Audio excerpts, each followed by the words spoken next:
Bienvenidos, bienvenidas a este tercer taller que va a ser dictado por el doctor José Navarro Contichelo del Instituto de Estudios Culturales y Territoriales. Él nos acompaña desde Victoria.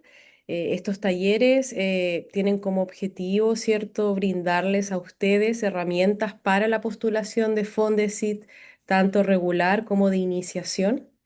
Este es el tercer taller de varios que se vienen, así que sin más, le damos la bienvenida al doctor José Navarro. Adelante, doctor José. Gracias, Sol.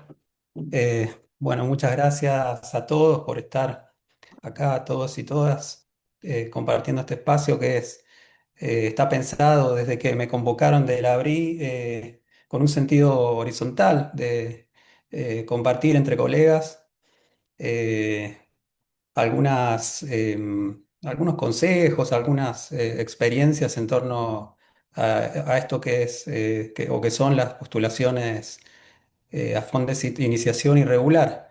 En mi caso, he adjudicado recientemente un regular y antes tengo la experiencia de haber adjudicado una iniciación, entonces les puedo hablar de las dos modalidades, pero claramente tengo más fresca en la memoria la del regular.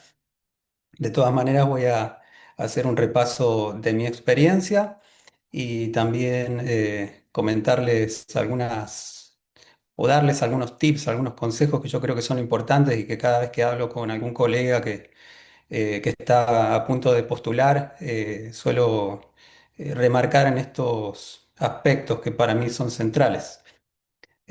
Bueno, dicho esto, sin más, vamos a la presentación. ¿Pueden ver la presentación? Sí, perfecto. Bueno, primero les quiero comentar la estructura del taller. Brevemente la idea va a ser empezar comentando sobre mi experiencia como fondecista, como esto lo tomo del primer taller de Haroldo Dila. Eh, Voy a seguir por consejos prácticos, como les mencionaba recién, para lo que yo considero que es clave, que es minimizar el riesgo de no adjudicación, en esta idea de que los fondos, eh, en especial los Fondesit, son proyectos extremadamente competitivos y son proyectos de corte individual. Entonces, eh, una gran parte de este proceso es lograr minimizar el riesgo de no adjudicación, entendiendo que estamos compitiendo con los mejores en nuestras áreas y por lo tanto las chances de adjudicación son bien bajas. Entonces tenemos que, a partir de ese contexto, minimizar lo más posible esa posibilidad de no adjudicar, pensando en también siempre teniendo en mente la idea de construir juntos, juntas, una universidad más compleja, que es una tarea que se está dando muy claramente desde la ABRI, y a la que todos desde nuestros lugares podemos también colaborar. Y qué mejor forma de colaborar que tomándonos en serio estos procesos y pensando en adjudicar. Y por último, bueno, quiero reservar un tiempo al final para comentarios, consultas, compartir experiencias eh, entre colegas, que un poco para eso estamos. Ay, no sé por qué, pero no puedo avanzar. No sé si ustedes están viendo que avanzan las No, no se ve. diapositivas. No, No, estás no en la avanza. primera Ya me diapositiva. había pasado hoy cuando estaba en las pruebas también. Ahora sí. Ay, sí. Bueno, les quería empezar comentando sobre esto que Haroldo llamó la experiencia como fondecista, esto que es tan particular, que este es un ecosistema muy específico, el de los proyectos Fondesit, pero que también eh, se aúna con experiencias anteriores y probablemente posteriores, porque después de esto también vienen postulaciones, si todo marcha bien en la carrera de un investigador o de una investigadora, postulaciones más de corte colectivo. Acá hay un punto también importante que hay que marcar, que es que los fondos son instrumentos, como decíamos recién, de corte netamente individual, o están pensados así para formar investigadores e investigadoras en un sentido individual, pero eso es también relativo y depende mucho de la marca, la impronta que uno le pueda llegar a dar a su proyecto, que se transforme o no en un proyecto que incluya a colegas, que incorpore al instituto en el que uno se encuentra, incluso a otras unidades de la propia universidad. Y yo también los invito a eso. Pero claro, no podemos perder de vista que en último término son fondos que están pensados para investigadores, investigadores individuales.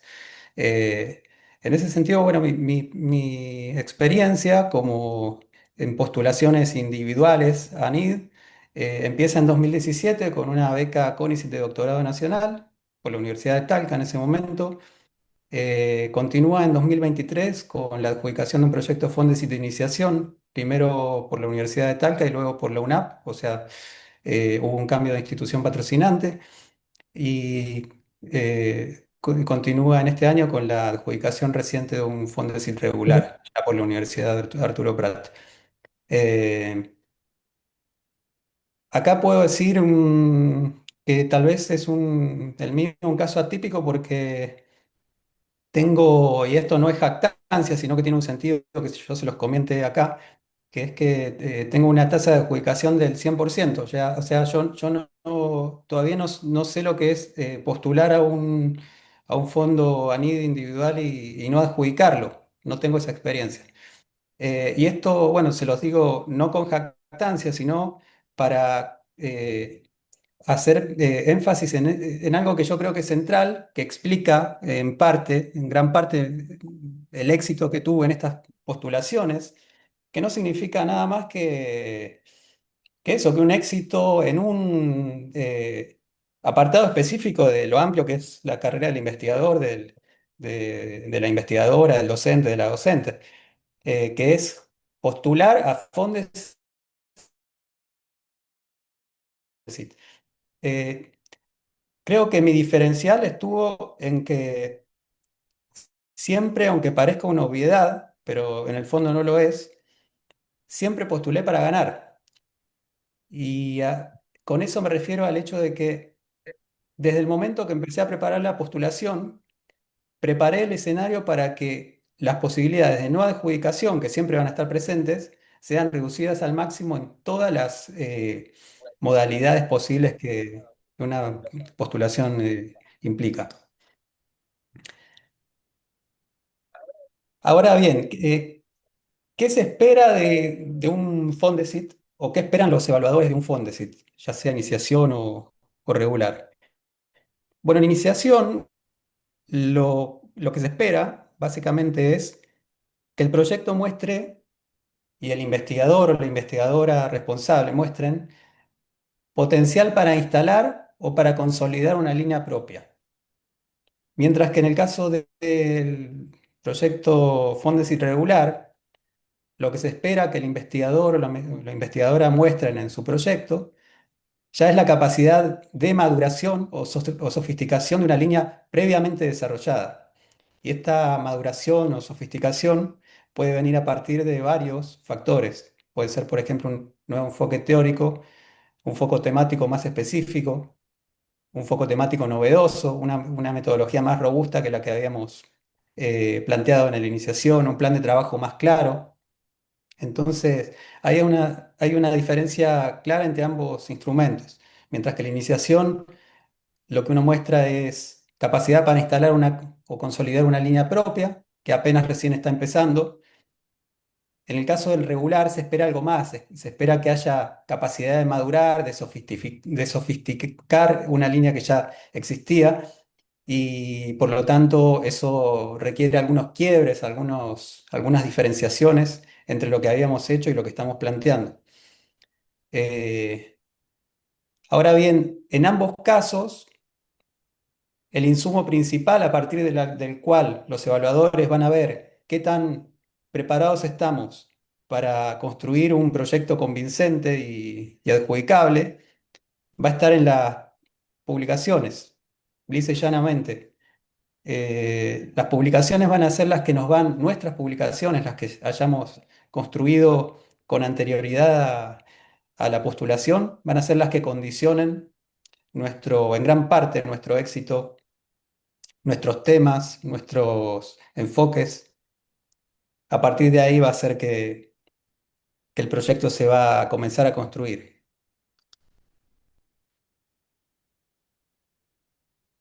Lo que hice yo en esa progresión de iniciación a regular fue básicamente trabajar un mismo tema que ya lo venían trabajando desde antes de postular a la iniciación, que al postular a iniciación le di un enfoque específico, un pequeño giro, y en regular le di un giro y un enfoque mucho más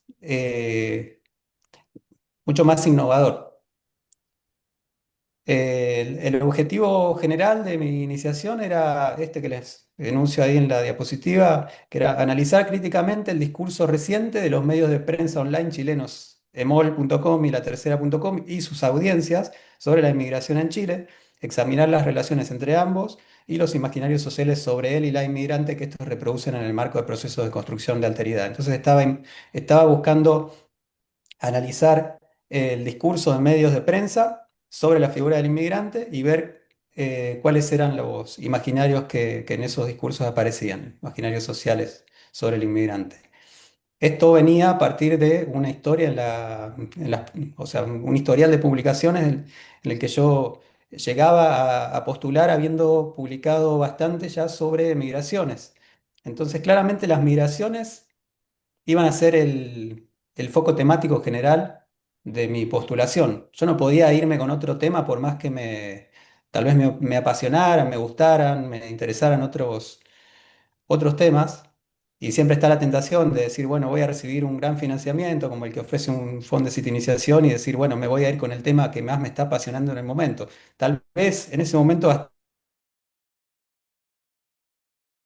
sinceramente, me está empezando casi eh, a cansar un poquito del mismo tema, porque eso a veces a uno le pasa, se empieza a desenamorar, tiene idas y vueltas con su tema de investigación. Yo había publicado bastante sobre migración y ya estaba queriendo hacer como un quiebre, pero claro, ahí el llamado de la realidad es, hay que adjudicar y por lo tanto vamos a tener tiempo en el futuro de innovar, de hacerle más giros, y en este momento hay que tomar lo que tenemos como insumo principal, las publicaciones que ya tenemos, y ser creativos, ver qué giros le damos para que no repitan lo que ya estamos haciendo, que propongan algo nuevo, pero que tampoco sean un quiebre total con lo que ya venimos haciendo. Entonces lo que yo hice es, había publicado sobre migración, pero no había publicado o no había publicado tanto sobre discurso de la prensa sobre migración. Y yo tengo una formación de base como comunicólogo, y yo sabía que iba probablemente a postular por el grupo Sociología, y dentro del grupo Sociología, que es Grupo Sociología y Ciencias de la Comunicación, iba a postular dentro del subgrupo, digamos, Ciencias de la Información. Entonces, bueno, ahí tenía ya como un panorama que me iba marcando solo el camino. Y eso fue lo que hice. Ser bien pragmático y ver cuáles eran los elementos que mi propia experiencia me dictaba, cuáles eran los elementos que el contexto me dictaba, y ir por ese lado. Finalicé con la iniciación, o en realidad cuando uno postula al regular todavía puede hacerlo con un tiempo de iniciación por delante. Este fue mi caso. Estaba por finalizarlo y dije, bueno, ¿qué giro le voy a dar ahora a mi tema? Estaba la posibilidad, con mucho menos posibilidad de éxito, de hacer un giro total y decir, bueno, me voy ahora sí, ya hice la experiencia con el iniciación y ahora en el regular me voy con un tema totalmente distinto. Pero claro, yo no había publicado mucho sobre otros temas, entonces lo más seguro era seguir profundizando el tema que había analizado ya antes de la iniciación, que lo había profundizado en la iniciación, y ver qué giro le daba. Entonces lo que hice fue, por un lado, introduje un aspecto conceptual totalmente novedoso,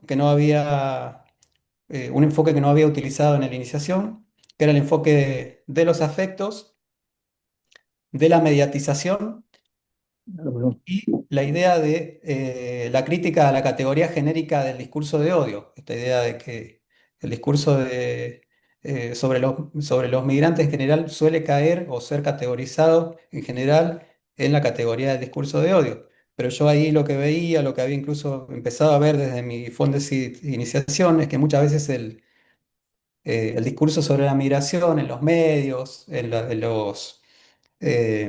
las audiencias de los medios también, no siempre se marca en el odio explícito, sino que muchas veces tiene matices, que incluso hay también discursos de fascinación hacia los cuerpos de ciertos migrantes, cuerpos racializados.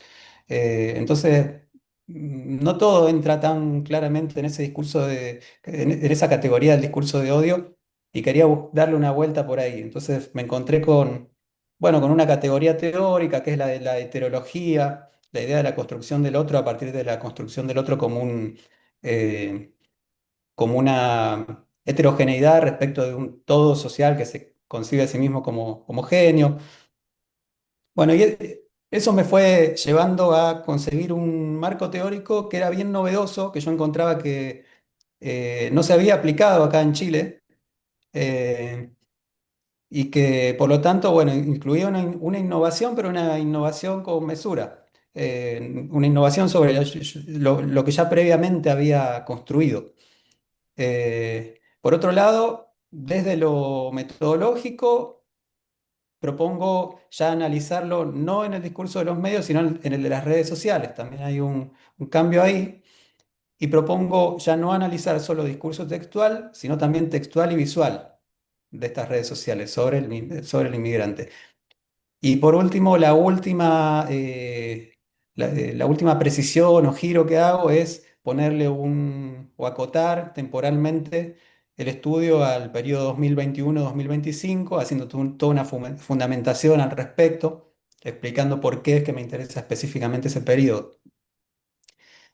Entonces, bueno, esa es mi progresión, ese es un camino posible que comienza antes de la iniciación, sigue en la iniciación y conduce desde la iniciación al regular. Como ven, siempre el eje principal del cual yo creo que no nos tenemos que apartar nunca es nuestro principal condicionante, pero al mismo tiempo nuestro principal aliado, es nuestra producción.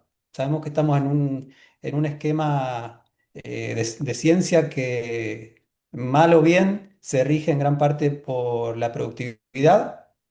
Estamos sujetos a eso, podemos criticarlo, por supuesto, pero no podemos vivir al margen de él y por lo tanto, bueno, esa productividad que hayamos ido desarrollando nos va a ir acompañando durante todo el proceso de postulación, primero la iniciación, después el regular, y, y las invito a tener eso bien presente para a partir de sus propias publicaciones empezar a imaginar desde ahí cuál va a ser el tema que van a abordar.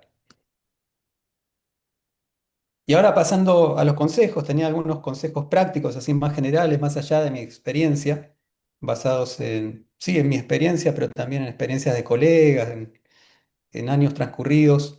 Eh, y el primero es bien general y tiene un poco que ver con los que les mencionaba recién, tiene que ver con esto de minimizar la incertidumbre, la posibilidad de no adjudicar. Y por lo tanto, esto que les decía, postular para ganar, porque la verdad es que cuando uno no adjudica, tiene que esperar un año más y eso no siempre es un escenario cómodo para el investigador o para la investigadora. Que Es un año duro en el que puede haber pases de factura, puede haber mermas bueno, en distintos aspectos que son significativos y que no conviene atravesarlos simplemente porque uno no le puso el suficiente énfasis a la postulación o no se lo tomó suficientemente en serio, porque claro, uno tiene siempre esta idea tal vez de que si no sale este año puede salir el próximo o el otro, pero la verdad es que esos años hacen mucho la diferencia.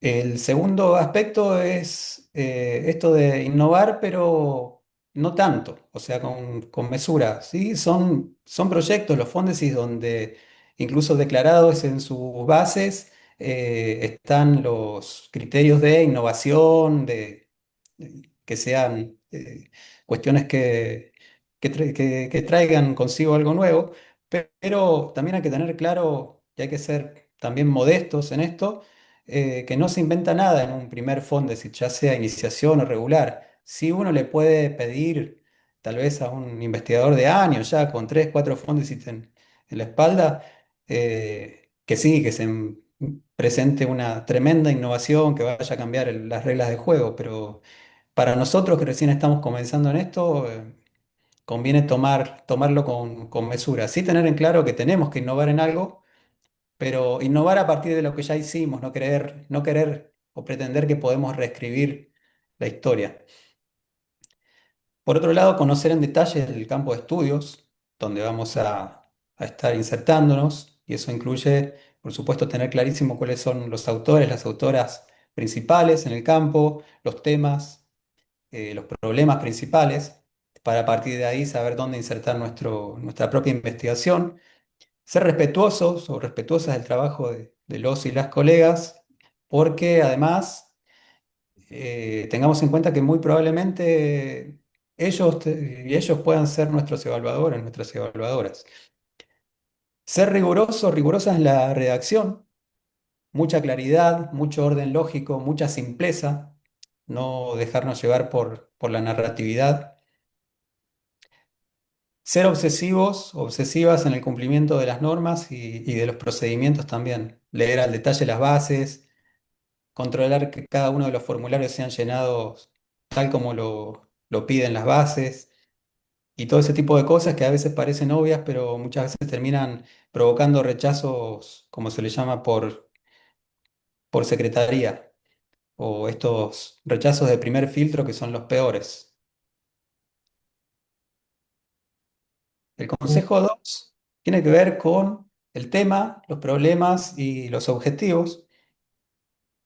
Y la verdad es que lo que les mencionaba recién, uno tal vez cuando va a postular a un fondo espera que pueda investigar ahora sí lo que más le interesa, le apasiona en el universo de temas posibles, lo que tal vez pide la sociedad o uno cree que pide la sociedad, lo que no ha sido estudiado todavía, pero en la realidad, como les decía recién, el principal insumo del cual va a salir nuestro proyecto o debería salir nuestro proyecto para que seamos exitosos, tienen que ser nuestras publicaciones previas. Ya vamos a tener tiempo de innovar más adelante. Una vez que tengamos financiamiento podemos hacer cambios, readecuaciones, pero tenemos que postular con un proyecto lo más seguro posible y qué más seguridad que construir un proyecto a partir de lo que ya publicamos.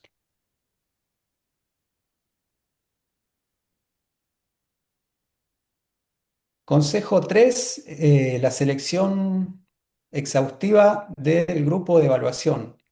Acá van a tener a disposición, ya tienen a disposición una serie de insumos que son sumamente relevantes y por ahí algunos no los tienen tan en cuenta, que tienen que ver con la conformación de los grupos de evaluación. Ustedes pueden hoy, por ejemplo, conocer quiénes conformaban el grupo de evaluación de cada grupo de evaluación al año 2025, por ejemplo. Uno puede entrar ahí, puede tener la lista de 8, 9, 10 personas, académicos, académicas, que integraban en ese momento el grupo de evaluación al que uno pretende enviar su propuesta.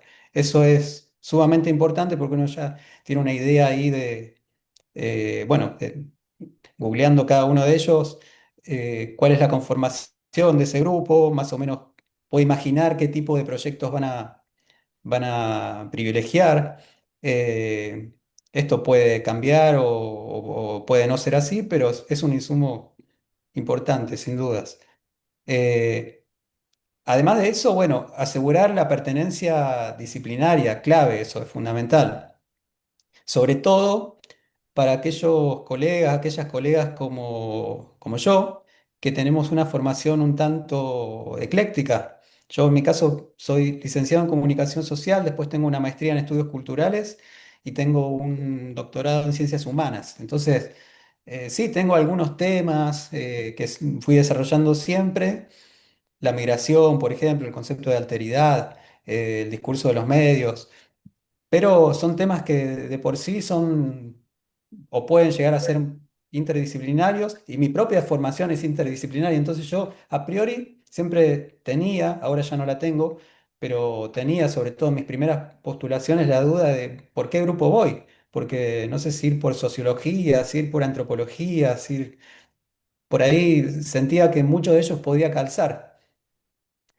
Hasta que, bueno, empecé a buscarle la vuelta y llegué a la conclusión de que mi grupo era, por mis temas, por mis publicaciones previas, por parte de mi formación o mi formación de base como comunicador social, era el de Sociología y Ciencias de la Información. Ese era claramente el mío y me tenía que acomodar a ese grupo.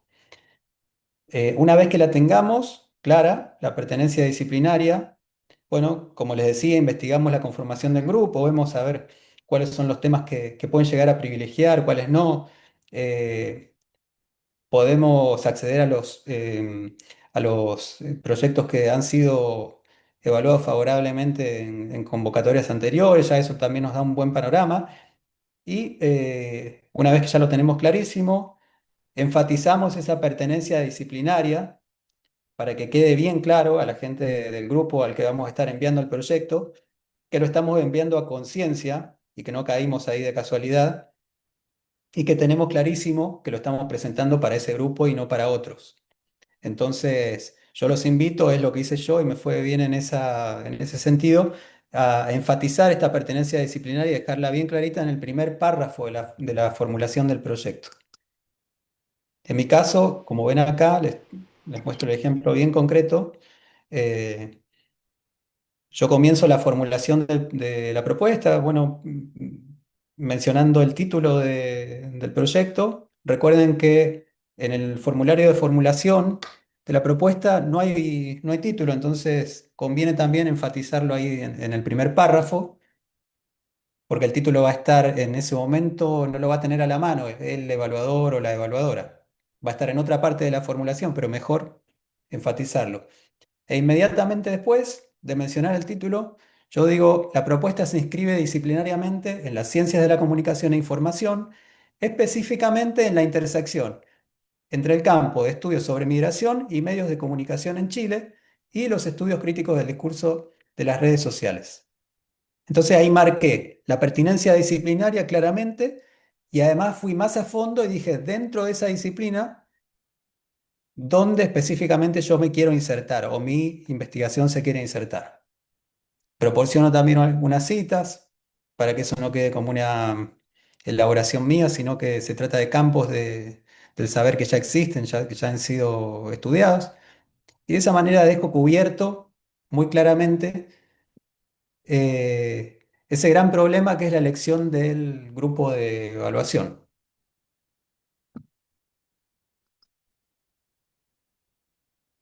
Después, bueno, los invito a esto, los que les mencionaba recién, conocer claramente la conformación, aprovechar estos recursos que tenemos hoy y poder conocer cómo se conforman los grupos de evaluación para decidir cuál es el nuestro, cuáles fueron los miembros en los últimos años, qué tipo de proyectos adjudicaron, cuál es la tasa de adjudicación, eso es clave también. Y otra cosa que es súper importante es la modalidad de evaluación, si es por panel, si es externa o si es mixta.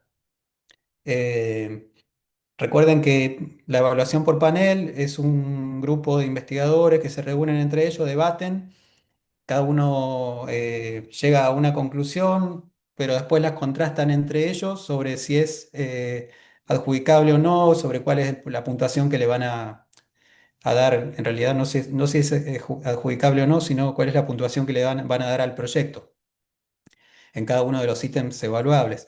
La externa son personas que, bueno, como lo dice el término, son externas al grupo de evaluación. El grupo de evaluación los contacta, pueden ser chilenos o pueden ser extranjeros, pueden ser gente de otros países incluso que no viva en Chile, pero que son expertos o el grupo de evaluación considera que son expertos en el tema en el tema del proyecto. Los convocan, cada uno emite un dictamen y después se contrastan entre sí. Si hay uno que dice bueno, que tiene cierto puntaje, otro que tiene un puntaje que está por debajo, se, se llama un tercero y así. Y la mixta es una combinación de las dos anteriores.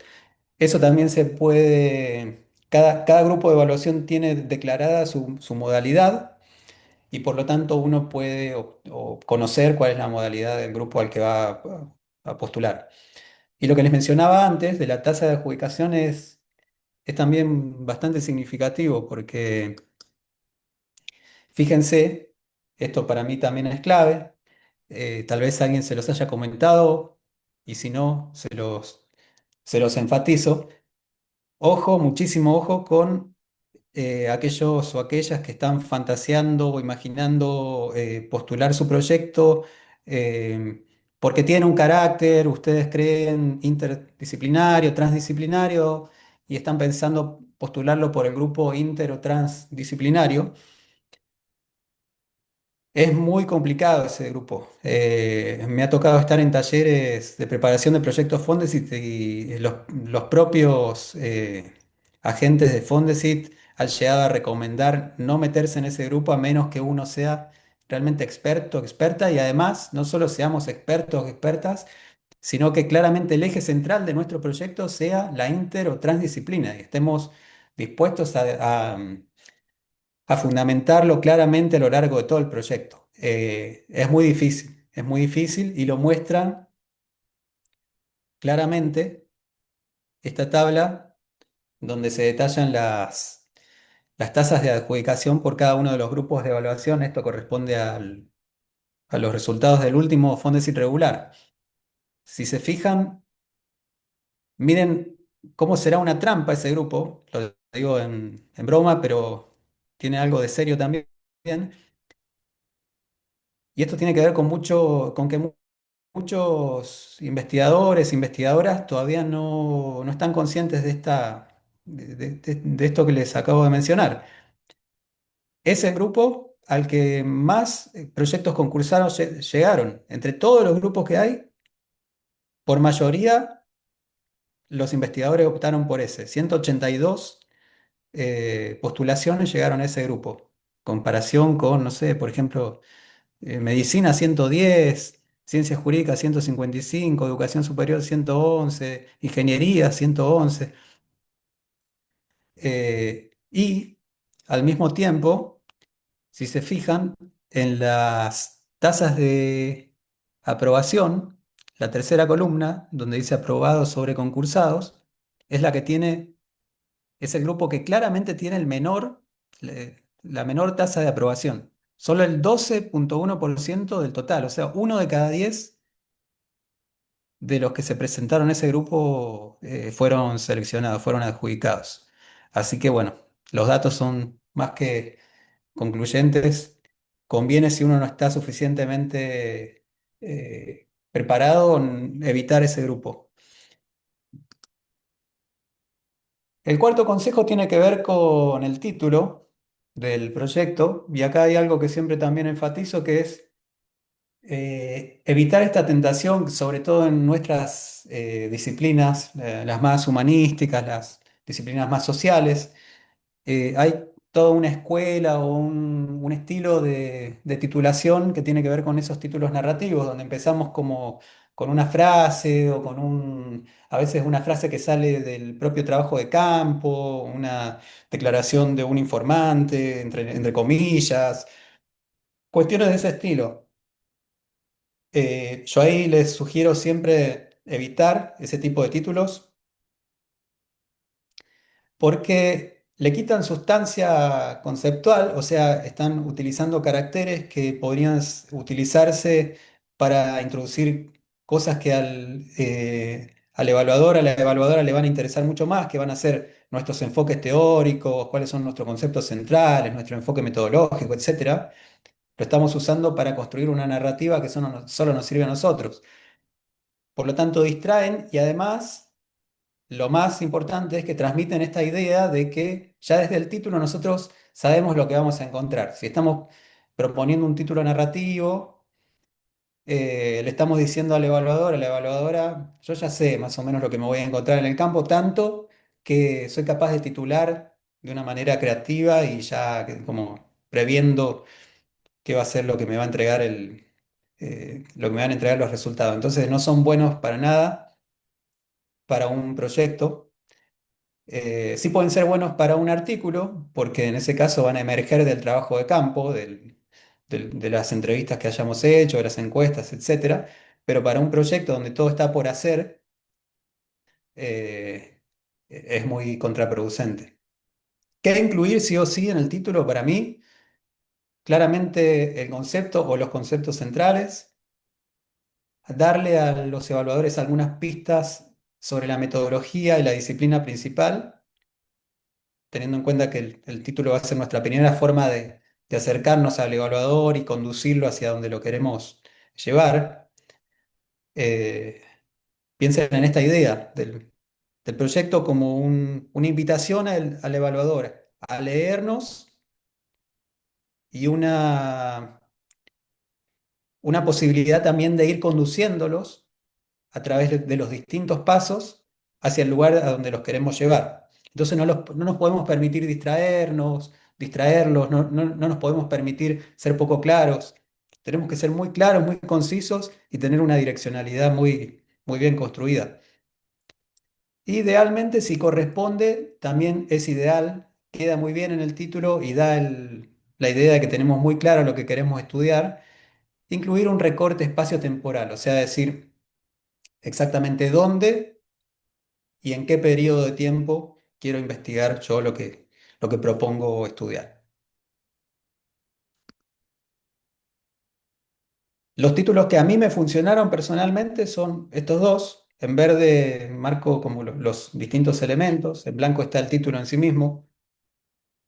Por ejemplo, acá, medios de comunicación, framing y construcción de la alteridad en el Chile de la inmigración masiva, dos puntos, esa es como la primera parte. Imaginarios sociales sobre él y la inmigrante en los discursos de la prensa online y sus audiencias. Ese fue mi título de iniciación.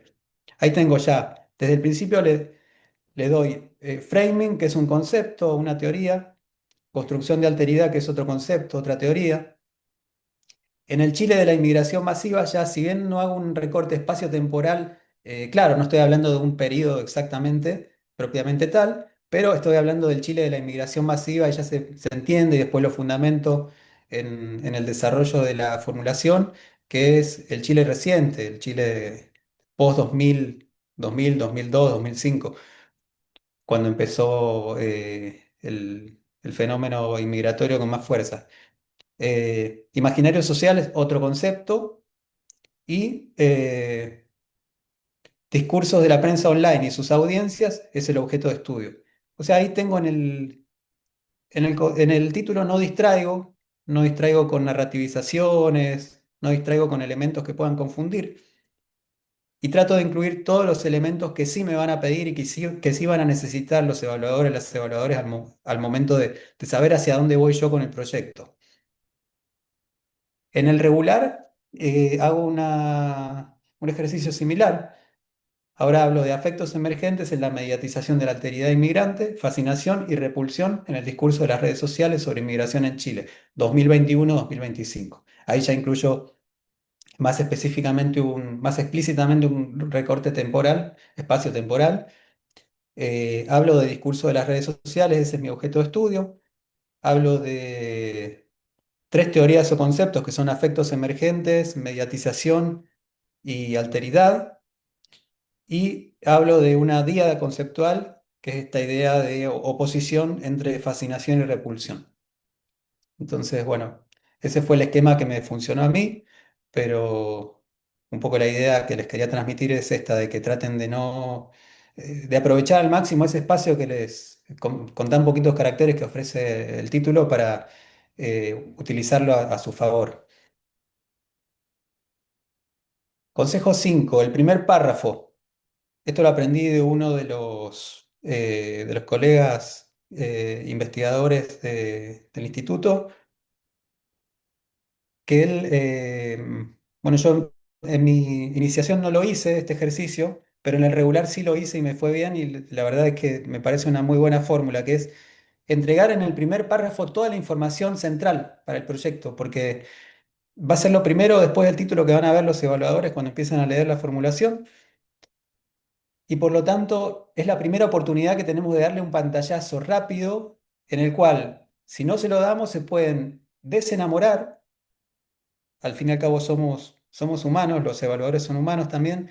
Y si un proyecto no les da esa información que están buscando, les genera un poco de ruido, de poca claridad, probablemente eso los condicione para toda la evaluación. Entonces, ¿para qué correr ese riesgo si podemos empezar bien cortito, bien al hueso, desde el primer párrafo y darles todo? O sea, repetir el título, como yo les mostraba recién, este proyecto se titula tanto, hacer el recorte disciplinar, mencionar las teorías o los conceptos centrales que vamos a tener, el problema, el objeto de estudio y la metodología. Todo en el primer párrafo. Acá tiene el ejemplo de mi proyecto Fondes Irregular, donde yo digo, este proyecto se titula tal, qué sé yo, la propuesta se inscribe disciplinariamente en las ciencias de la comunicación e información, específicamente en la intersección entre el campo de estudio, bueno, lo que les mencionaba recién, sus fundamentos teóricos conceptuales combinan tal teoría con tal otra, el problema de investigación es tal, el objeto de estudio es tal, la metodología es tal. Bien clarito, sin adornos, sin pérdidas de caracteres en cuestiones que no nos van a servir. Consejo 6, el estilo de redacción. Utilicen un estilo lo más claro y conciso, sin adornos innecesarios, sobre todo para nosotros que estamos habituados a la redacción dentro del campo de las ciencias humanas y sociales. Tenemos esa tendencia por ahí a adornar demasiado el lenguaje. Acá no es el lugar para hacerlo. Acá el lenguaje tiene que ser bien llano, bien conciso, tiene que tener una coherencia y un orden lógico muy claro. No, hay que leerlo varias veces para controlar que no nos estemos repitiendo, que no estemos yendo y volviendo. Eh, Tiene que haber un orden muy clarito.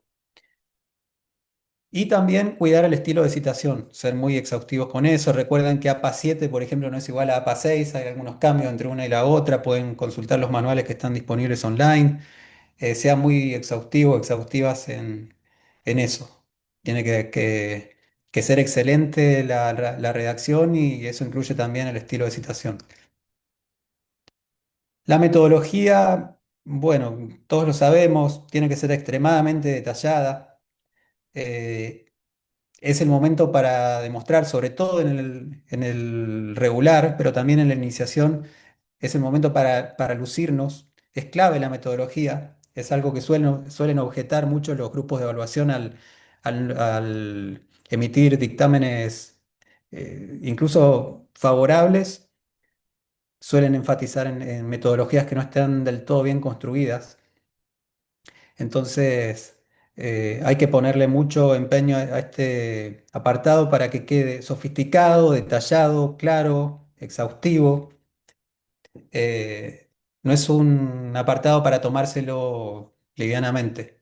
Tiene que ser en gran parte el corazón de la propuesta, porque recuerden que también se trata de proyectos de investigación donde vamos a estar proponiendo un plan de trabajo que vamos a tener que llevar adelante, más allá de toda la fundamentación teórica que hagamos, de los objetivos y de todas las demás partes del proyecto.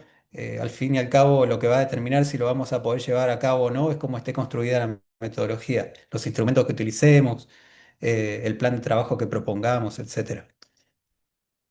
Y en ese sentido, el consejo 8 es, en el caso del plan de trabajo y la carta Gantt, algo que fui aprendiendo yo con las distintas experiencias de postulación, es no prometer actividades ni productos que sean excesivos. En esta emoción así de decir, bueno, voy a publicar tantos artículos. Yo, por ejemplo, la iniciación había postulado con una promesa de 3 artículos por año. Claro, lo adjudiqué, pero en las observaciones me dijeron que era excesivo. Y a partir de ahí tuve en cuenta, para el iniciación está perfectamente bien si ustedes van con un artículo por año, por ejemplo. tampoco tengan pongan exceso de actividades tipo, no sé, estancias de investigación, o sea, con una estancia de investigación está más que bien, no sean eh, excesivos con ese tema. Asistencia a congresos, lo mismo, sean mesurados, mesuradas con esos aspectos, porque también pueden jugarles en contra si se pasan de cantidad de actividades y no las pueden fundamentar bien. En el caso de la iniciación, como les decía, comprometer una publicación buena, bien indexada por año de ejecución, está perfectamente. En el caso de un regular, con 2 por año de ejecución, está perfectamente también.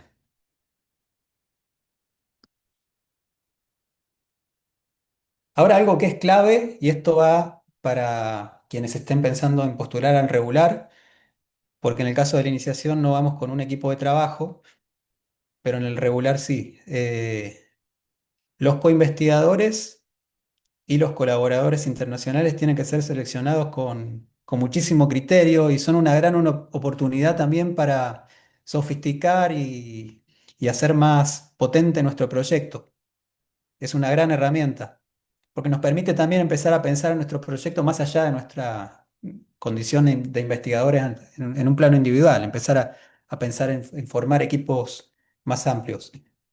En cuanto a los coinvestigadores, yo les recomiendo diversidad de regiones, diversidad de instituciones, con sentido, obviamente hay que justificarlo. ¿Por qué? Paridad de género, también importante. Coautorías previas entre el investigador responsable y los coinvestigadores, coinvestigadoras, o entre ellos. Sumar colegas de la UNAP también, muy importante, sumar colegas que estén acá en la universidad de distintas áreas, distintas, pueden ser de su propia unidad, pueden ser de otras, pero sumarlos, incorporarlos, hacerlos parte, dialogar con ellos. Eh, y darles funciones o pensar cada uno de estos cargos de coinvestigadores, coinvestigadoras, en torno a funciones específicas que necesitemos cubrir en el proyecto, no esta idea de sumar por sumar. Y con respecto a los colaboradores internacionales, un consejo clave para mí es no temer a convocar, en este caso, a los mejores en el mundo, en el área que necesitamos fortalecer en el proyecto. Puede ser que nos digan que no, por supuesto, si acudimos a los mejores del mundo, probablemente estén saturados con agendas súper complicadas, nos digan que no, pero ese es el peor de los casos. Si nos dice alguno de ellos que sí, demostramos ambición, demostramos excelencia, demostramos que estamos construyendo un equipo altamente competitivo y que tiene vocación de internacionalización. Entonces, es sumamente importante aprovechar este instrumento que permite a los colaboradores contar con recursos para que puedan venir acá, puedan dar clases, puedan hacer investigación, etcétera, y seducirlos, plantearles la posibilidad de que se sumen a nuestro proyecto. En el caso de que adjudiquemos, por supuesto hay que dejar claro que esto es una posibilidad y también está la posibilidad de no adjudicar, pero hacer el intento, no quedarnos con solo los investigadores de Chile o de la región, sino ir por los mejores de los mejores. Consejo 10 ya casi para ir terminando el presupuesto. No, bueno, estoy repitiendo. Y consejo final, simular evaluaciones. Acá recurrir a colegas que nos lean el proyecto, ojalá varios. Y en esto también aprovechar la inteligencia artificial. Hoy se puede usar un prompt completo, exigente, y que nos emita un dictamen crítico tal como si lo estuviera haciendo un evaluador, una evaluadora de nuestro grupo de investigación. Nunca va a ser lo mismo, pero nos puede ayudar mucho en eh, corregir cosas que no están del todo bien pensadas y, y creo que es como la frutilla del postre para terminar de coronar un proyecto en el que nos podemos sentir sólidos y podemos enviarlo con esta idea de que lo enviamos y tenemos altas chances de ganarlo. Eso es todo. Cualquier cosa, bueno, abro ahora el espacio para comentarios, preguntas, consultas Y quienes quieran también me pueden escribir a mi correo que está ahí en la diapositiva. Muchas gracias.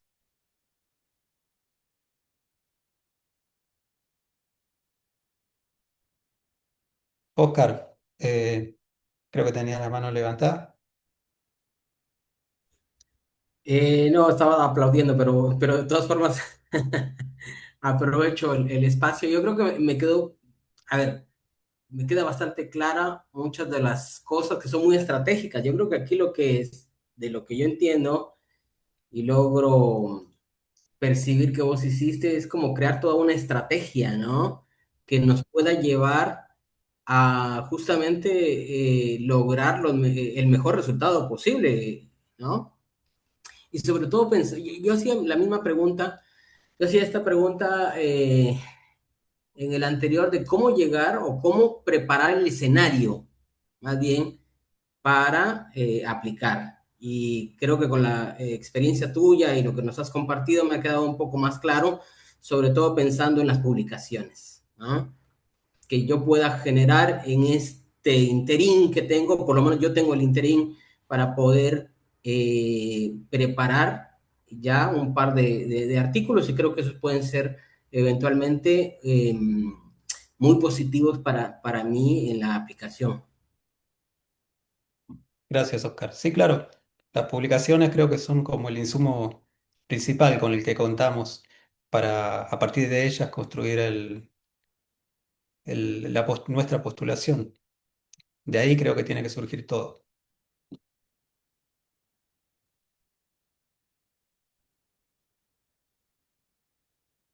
¿Miguel? Miguel tiene.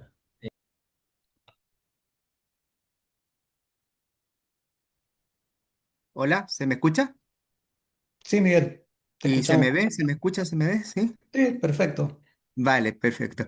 Bueno, primero yo quiero dar las gracias al panelista Oscar, ¿correcto? ¿Es tu nombre Oscar? Disculpa. El mío, José. Perdón, José, perdón.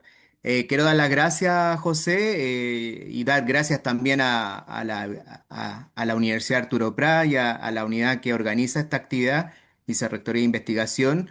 Yo soy de Valparaíso y vengo recién llegando de Granada, España, y postulé un fondo de iniciación y no me lo adjudiqué.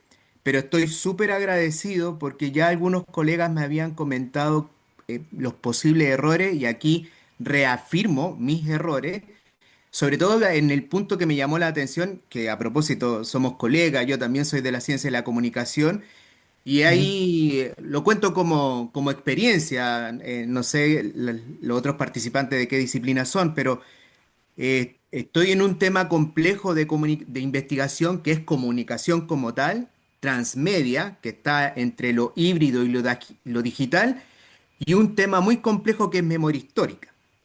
Entonces, dentro de toda la gama de estudio que hice en Barcelona y en Granada, siempre estaba muy metido con la sociología, la psicología social, la historia y la comunicación. Y al momento de llegar aquí a la postulación, claro, no le consulté a nadie, intuí y cometí el error, después lo ratifiqué, que puse interdisciplinar. Claro. El interdisciplinar, entonces ahí me encontré con un evaluador muy bien el proyecto y otro evaluador muy bajo el puntaje. Entonces me di cuenta que no eran similares.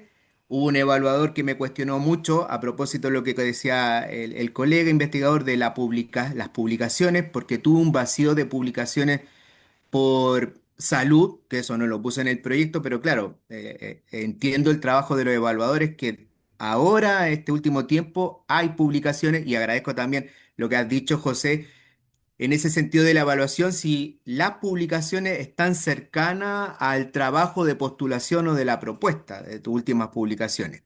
No obstante, también discrepo no de José, sino que de los evaluadores. Me explico.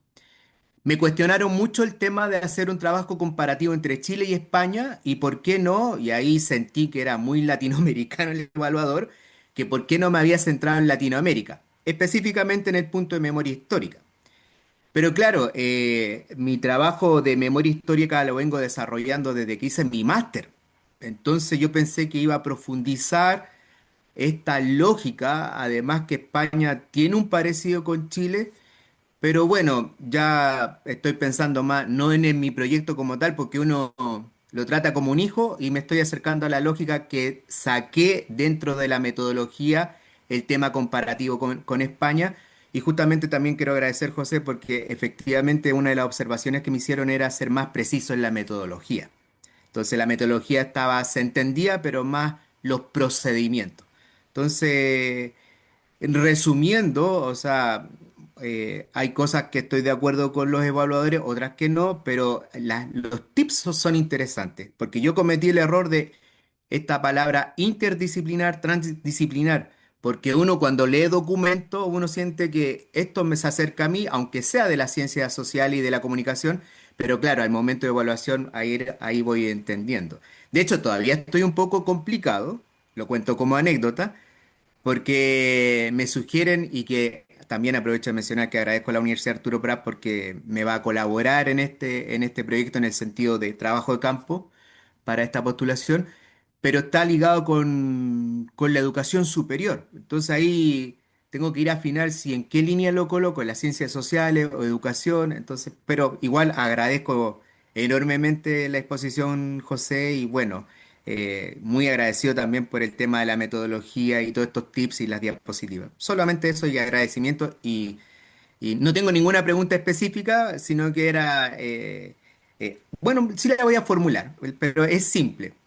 Si a ti dentro de tu experiencia te ha pasado este tema de que estés en desacuerdo con parte de la evaluación, pero finalmente tomas el seguimiento completo del jurado y piensas más, no en tu disciplina, sino que en el objetivo final del proyecto. No, sí, claro, pasa siempre, o sea, pasa siempre. Es muy común que ocurra que uno no está del todo de acuerdo con las evaluaciones, pero a fin de cuentas mi posición por lo menos, o lo que suelo hacer ante eso es adecuarme a ellas y revisar mi proyecto antes que casarme con mi proyecto y minimizar qué sé yo, el valor de esa evaluación. Por algo me lo están mencionando, tal vez en eso que te estaban observando ahí había algún criterio, no sé, uno también podría tener en cuenta que son proyectos financiados por el gobierno chileno y por el Estado chileno, perdón, y tal vez les interesen temas que dialoguen más con el contexto regional que con una región externa, como el caso de España, qué sé yo. Entonces son todas cosas que uno podría llegar a tener en cuenta y a partir de ello construir un nuevo proyecto tomando en cuenta esas observaciones. Ujú. Sí, es lo que he estado llevando a cabo en este proceso de las modificaciones y perfeccionar aquello y sí, ya lo tengo considerado. Ujú. Sí, siempre Bueno, a- conviene ser a- bien pragmático en ese sí, sentido, como enfatizaba, minimizar lo más posible la posibilidad de no adjudicar, porque claro, en un desajuste o en un malentendido con un evaluador o una tenacidad nuestra de seguir adelante con un tema que ya nos han dicho que no camina por ahí es una nueva no adjudicación y un nuevo año de estar peregrinando ahí para ver si podemos volver a adjudicar. Entonces, mejor ajustar donde nos dijeron que hay que ajustar. Y después, como decía también antes, adjudicar es una cosa, pero después durante la ejecución del proyecto se pueden hacer reajustes, uno puede empezar sí, a reacomodarse también, entonces no es que tampoco el proyecto, la adjudicación te condicione totalmente. sí, es verdad, sí. Bueno, para ir cerrando, yo quiero agradecer también esta charla bien didáctica, muy agradecido y obviamente también a la Universidad Arturo Prat. Así que muy agradecido, ha sido muy didáctica y bueno, de corazón a todos los que están presentes les deseo lo mejor en vuestros proyectos.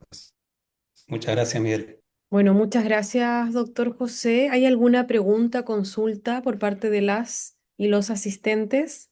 Perfecto. Entonces, agradecemos la presentación, doctor José Navarro, y aprovechamos la instancia para invitarles a la próxima jornada que se dictará el 16 de abril.